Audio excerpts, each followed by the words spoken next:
जय शनिदेव। प्रिय दर्शकों, मैं राजेश जोशी आपका ज्योतिष जागृति केवल सत्य कार्यक्रम में आज फिर से स्वागत करता हूं। प्रिय दर्शकों, जैसा कि आप जानते हैं, हमने लग्नेश की अलग अलग भावों में प्लेसमेंट्स की बात शुरू की है कि लग्नेश भी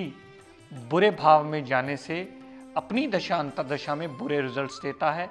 लेकिन एक बात जिस पे मैं शुरू से बहुत ज़्यादा स्ट्रेस देता आया हूँ प्रिय दर्शकों, मेरा ये समझाने का अर्थ ये है कि आप घर बैठे ये जान पाएँ कि अगर आपका लग्नेश भी किसी गलत जगह प्लेसमेंट में है तो अपनी दशा अंतर्दशा में वो बुरे रिजल्ट तो देगा ही, लेकिन अगर लग्नेश अच्छी जगह प्लेस्ड है, उसमें डिग्री वाइज बलाबल ना हो तो भी वो अपनी दशा अंतर्दशा में अच्छा रिजल्ट देने के काबिल नहीं बनता है। क्योंकि अक्सर हम लोग जब योग कारक और मारक ग्रह पढ़ते हैं, हमारे दिमाग में ये पक्की तरह बैठ जाता है कि ये तो मेरा योग कारक ग्रह है, ये तो जब भी दशांतर आएगी अच्छे भाव में भी प्लेस्ड है, ये मुझे सदैव अच्छा ही फल देगा। लेकिन प्रिय दर्शकों, जब हम इस बात का विवेचन करना भूल जाते हैं कि वो अंश मात्र कितने % हमें रिजल्ट देने वाला है, वहां हमारी कैलकुलेशन में गड़बड़ होती है। जब हम ये जान लें कि अगर मेरा लगन का लॉर्ड किसी अच्छे भाव में भी प्लेस्ड है, लेकिन वो अगर 2 डिग्री पड़ा है तो 20-25% रिजल्ट देगा, अगर 10 डिग्री पड़ा है तो 50%, 15 डिग्री पड़ा है तो 100% रिजल्ट देगा अपनी दशा अंतर्दशा में। उसके बाद वो निग्लिजिबल रिजल्ट देगा, फिर लास्ट डिग्रीज में 24 के बाद वो डेड रिजल्ट्स देता है, वो किसी किस्म के अच्छे रिजल्ट्स देता ही नहीं। ये बात आपको मूल नियम से हर दशा अंतर्दशा के लॉर्ड पर अप्लाई करनी होगी। अगर आप ये हर दशा अंतर्दशा के लॉर्ड पर अप्लाई करना सीख जाते हैं तो समझ लीजिएगा एक बहुत बड़ा पड़ाव और आपने पार कर दिया और इसकी बेसिक्स की नींव को आप समझने लग जाएंगे। मैं बहुत आहिस्ता से पढ़ा रहा हूँ प्रिय दर्शकों। लगन लॉर्ड की स्थिति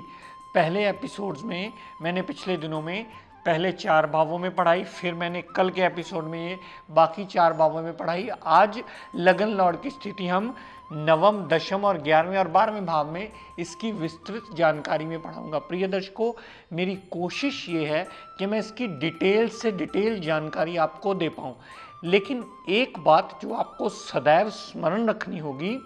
मैं जितने भी इसके रिजल्ट्स बताऊंगा उसमें थोड़ी बहुत वेरिएबिलिटी आपको स्वयं निर्धारण करनी होगी। वो इसलिए निर्धारण करनी होगी कि मैं जो भी रिजल्ट बताऊं, हो सकता है आपका शुक्र 2 डिग्री का पड़ा हो सकता है 10 डिग्री का पड़ा हो, 25 डिग्री का पड़ा हो। तो कहने का तात्पर्य मेरा ये कि डिग्री वाइज वो कितना बलाबल लेकर के बैठा है, उसके कितने प्रतिशत अच्छे या कितने प्रतिशत बुरे रिजल्ट्स आपको मिलने वाले हैं, इसका निर्णय आपको अपनी कुंडली देखकर स्वयं करना होगा। और ये निर्णय अगर आपने करना सीख लिया तो समझ लीजिएगा कि आप कुंडली का विवेचन करना इजीली समझ पा रहे हैं। तो आज अपनी श्रृंखला को कंटिन्यू करता हुआ प्रिय दर्शकों,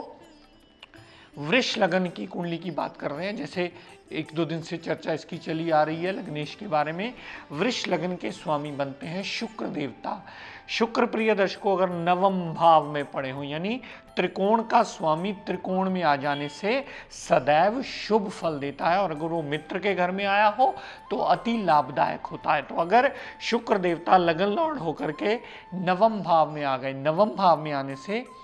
जातक को धार्मिक प्रवृत्ति का बना देंगे, जातक विदेश यात्रा करने वाला होगा, जातक पिता की केयर करने वाला होगा, जातक रिसर्च स्कॉलर भी हो सकता है शुक्र की दशा अंतर्दशा में, जातक बहुत ही सूझवान व्यक्ति होगा और जातक इस बात की समझबूझ बहुत अच्छी तरह से रखता होगा, अपने धर्म को बहुत अच्छी तरह ज्ञानवान होकर के उसको सही तरीके से समझ के अपनी जिंदगी में अडॉप्ट करने वाला होगा। तो नवम भाव में पड़ा हुआ शुक्र देवता आपको पूर्णतः अपनी दशा अंतर्दशा में चौतरफा लाभ देता मिलेगा। शुक्र की दशा अंतर्दशा में अगर शुक्र नवम भाव में पड़ा हुआ तो कोर्ट केस से भी जातक को फारिग करेगा, रोग से भी फारिग करेगा, मेंटल डिप्रेशन से भी फारिग करेगा, हाउस ऑफ कंपटीशन जितवा करके भी आपको पॉजिटिव रिजल्ट देने में बाध्य सिद्ध होगा। यहाँ से शुक्रदेव ने जितनी दृष्टि तीसरे भाव पर डाली तो जातक अपने जीवन यापन में शुक्र की दशा अंतर्दशा में जितनी भागदौड़ करेगा वो सारी उसे लाभान्वित करेगी। छोटे भाई बहन का उसे सपोर्ट मिलेगा, छोटी मोटी यात्राएं होंगी तो वो बहुत कामयाबी भरी होंगी, उससे जातक को पूर्ण रिजल्ट मिलेंगे। और जातक कहीं ना कहीं मेहनत से अपना कर्म अच्छा करके अपनी तकदीर को संवारने की कोशिश अवश्य करेगा, क्योंकि शुक्र इस लगन कुंडली में सबसे योग कारक ग्रह है और जहां दृष्टि डालता है उस घर के रिगार्डिंग भी हमें पॉजिटिव रिजल्ट देने में बाध्य होता है। प्रिय दर्शकों बात करते हैं अगर शुक्रदेव इस कुंडली में दशम भाव में पड़े हुए, दशम भाव में पड़े हुए शुक्र देवता दशम भाव के रिगार्डिंग सारे पॉजिटिव रिजल्ट देंगे, कामकाज में वृद्धि देंगे, कामकाज में लाभ देंगे, कामकाज के नए रास्ते खोलकर जातक को हार्ड वर्क करवा करके, जातक के लिए नए रास्ते खोल करके जातक का जीवन यापन आसान करने में शुक्रदेव मददगार जरूर सिद्ध होंगे। यहां से शुक्रदेव ने जितनी दृष्टि चौथे भाव पर डाली तो शुक्र की दशा अंतरदशा में माता से मनमुटाव नहीं रहेगा, अगर पुराना कोई चल रहा होगा तो दूर अवश्य होगा, गाड़ी लेने वाली हुई तो गाड़ी अवश्य मिलेगी, भूमि लेने वाली हुई तो भूमि जातक खरीद पाएगा, वाहन गाड़ी का सुख, भूमि का सुख और भी कोई घर में लग्जरी आइटम बनने वाली हुई या लेने वाली हुई तो जातक शुक्र की दशा अंतरदशा में अवश्य ही ले पाता है, क्योंकि शुक्र देवता की सातवीं दृष्टि जो चौथे भाव पर पड़ती है तो चौथा भाव जो हमारा सुखेश कहा जाता है, तो सुख के साधनों में भी वृद्धि करने में ये शुक्र देवता हमें सदैव सहायक सिद्ध होते हैं। दर्शकों अगर शुक्र देवता किसी के 11वें भाव में पड़े हुए, 11वें भाव में शुक्र देव उच्च के हो जाते हैं, जो हमारे साथ नया इस प्रोग्राम को देखने में जुड़े हैं वो नोट कर लें कि 12 नंबर राशि में शुक्र देवता उच्च के हो जाया करते हैं। मीन राशि यानी पाइसेस देवगुरु की राशि, वहां अगर शुक्रदेव किसी के कुंडली में किसी भी भाव में पड़े हुए तो समझ लीजिए उसके शुक्र देवता उच्च के पड़े हैं।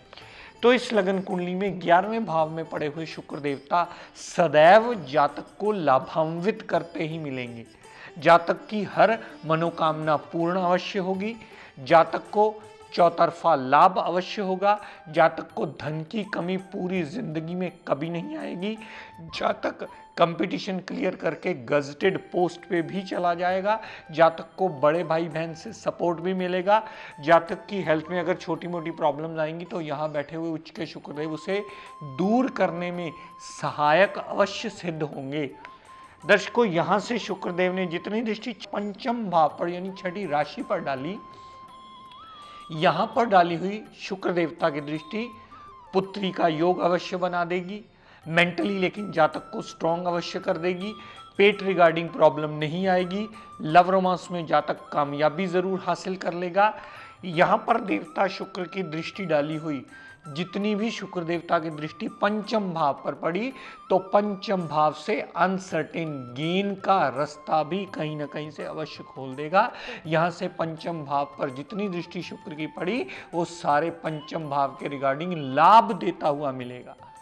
विल पावर को भी स्ट्रांग करके, मेमोरी पावर को भी स्ट्रांग करके जातक को एक बहुत अच्छा जीवन यापन करने में वो बाध्य कर देता है। दर्शकों अगर शुक्रदेव इस कुंडली में 12वें भाव में पड़े हुए, हालांकि आप जानते हैं 6, 8, 12 त्रिक स्थान माना जाता है, त्रिक स्थान में आए हुए ग्रहों को बहुत ज़्यादा शुभ नहीं माना जाता, लेकिन प्रिय दर्शकों अगर 12वें भाव में शुक्र देवता पड़े होंगे, शुक्र देवता एक ऐसे प्लेनेट हैं जो 12वें भाव में जाकर के सदैव दिग्बली होते हैं, लेकिन सिर्फ वो नीच के नहीं होने चाहिए, यानी तुला लगन में वो नीच अवस्था में हो तो वो 12वें भाव में आए हुए भी खराब फल देते हैं, अन्यथा बाकी हर लगन कुंडली में 12वें भाव में पड़े हुए शुक्र देवता सदैव अपनी दशा में पॉजिटिव फल देते हैं। इसका एक ही मुख्य कारण है क्योंकि 12वां भाव शुक्र देवता का कारक भाव गिना जाता है, अपने कारक भाव में पड़ा होने की वजह से 12वें भाव में पड़े हुए शुक्र देवता सदैव जातक को अच्छा फल देते हैं। अगर खर्च करवाते हैं तो लग्जरी आइटम्स पर खर्च करवाते हैं। अगर विदेश यात्रा जातक करता है तो अपने सुख सुविधाओं के लिए करता है। अगर हाउस ऑफ कंपटीशन में जाता है तो वहाँ भी कामयाबी हासिल करता है। अगर खर्च बढ़ते हैं तो कहीं ना कहीं से जातक की आमदनी का जरिया भी शुक्रदेव अवश्य लेकर के आते हैं। पर प्रिय दर्शकों, ये बात याद रखेगा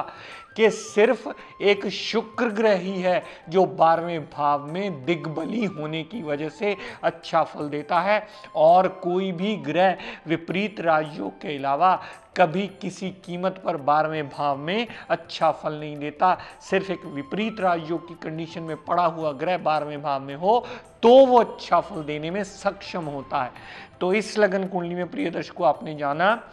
9वें भाव में पड़ा हुआ शुक्र देवता भी अच्छे फल देगा, 10वें भाव में पड़ा हुआ शुक्र देव भी अच्छे फल देगा, 11वें भाव में उच्च का हो जाएगा शुक्र तो भी अच्छे फल मिलेंगे, और 12वें भाव में पड़ा हुआ शुक्र देवता दिग्बली होने की वजह से अच्छे फल देगा। हाँ, ये कितने प्रतिशत अच्छा होगा अपनी स्वयं की जन्म कुंडली देख करके, जितना उसमें डिग्री वाइज बलाबल हो, ये निर्णय कर लीजिएगा कि आपको कितने प्रतिशत अच्छे फल मिलने वाले हैं। नवम में, दशम में, एकादश में और द्वादश में अगर पढ़े हों तो इन 3 भावों में, नवम में, दशम में, 11वें में आप शुक्र देवता का रत्न ओपल धारण कर सकते हैं। लेकिन 12वें भाव में शुक्र देवता का ओपल रत्न धारण मत कीजिएगा, वो हो सकता है आपके अस्पताल का खर्चा भी एक्टिवेट करके आपको रिजल्ट में नेगेटिविटी ला दे। तो प्रिय दर्शकों, जैसा कि आपने जाना, मेरी कोशिश रही कि लग्नेश की स्थिति को इतना ज़्यादा अच्छी तरह से डिफाइन किया जाए ताकि आप स्वयं पढ़ पाएँ और बाकी ग्रहों को भी ऐसे ही एनालाइज कर पाएँ कि आपकी कुंडली में वो कैसा अपनी दशा अंतरदशा में फल देने वाले हैं, और जितना उनमें डिग्री वाइज बलाबल होगा उतने प्रतिशत वो अच्छा या उतने प्रतिशत कम रिजल्ट देने में वो ग्रह सक्षम होगा। तो ये बात अगर आपको समझ में आ जाएगी कि योग कारक ग्रह कुंडली में अपनी प्लेसमेंट के हिसाब से जाना जाता है, योग कारक ग्रह कितने प्रतिशत फल देगा ये उसके डिग्री वाइज बलाबल पर निर्भर करता है। तो आप इस कुंडली में सही कैलकुलेशन करने में सक्षम अवश्य हो जाएंगे। तो प्रिय दर्शकों, कल से मेरी कोशिश रहेगी कि मिथुन लग्न की कुंडली की जानकारी आपको दूं कि अलग अलग भावों में लग्नेश की प्लेसमेंट हमें कैसे अच्छे या कैसे बुरे रिजल्ट देती है और कहाँ कहाँ इसको एक्टिवेट करके आप और अच्छे रिजल्ट्स ले सकते हैं। तो आज ये नोट कर लीजिए कि वृष लगन में भी शुक्र देवता अच्छे फल भी दे सकता है, बुरे भाव में प्लेस्ड होने से बुरे फल भी अपनी दशा अंतरदशा में दे सकता है। साथ में बलाबल अवश्य चेक कीजिएगा। तो प्रिय दर्शकों, आज अपनी वाणी को यहीं विराम देता हुआ हम सब के लिए मंगल कामना करता हुआ शनिदेव से ये प्रार्थना करता हूँ कि हे शनिदेव, हम सब पर अपनी कृपा दृष्टि दया दृष्टि सदैव बनाए रखें। जय शनिदेव। प्रिय दर्शकों, आप सब लोगों के लिए बहुत बड़ी खुशखबरी, आज वो दिन आ गया है जिसका आप बहुत देर से बड़ी बेसब्री से इंतजार कर रहे थे। हमारे इंस्टीट्यूशन ने एडमिशंस ओपन कर दी हैं। आप में से जो भी जातक इस विद्या को सही दिशा में सीखने के इच्छुक हों वो हमारे इंस्टीट्यूशन से फॉर्म कलेक्ट कर लें और भर के हमें दे दें। ये इसका टाइमिंग शाम को 5 से 8 बजे के बीच रहेगा। आप 5 से 8 बजे के बीच आकर के अपना फॉर्म कलेक्ट कर सकते हैं और इस समाज का और अपने खुद का कल्याण करने में ये विद्या आपको सहायक सिद्ध हो। दर्शकों, इससे अधिक जानकारी के लिए आप हमारे इंस्टीट्यूशन में फ़ोन करके विस्तृत रूप से इसकी कोई भी क्वेरी हो आपकी वो पूछ सकते हैं ताकि आप सही मायने में इस दिशा से लाभ उठा सकें।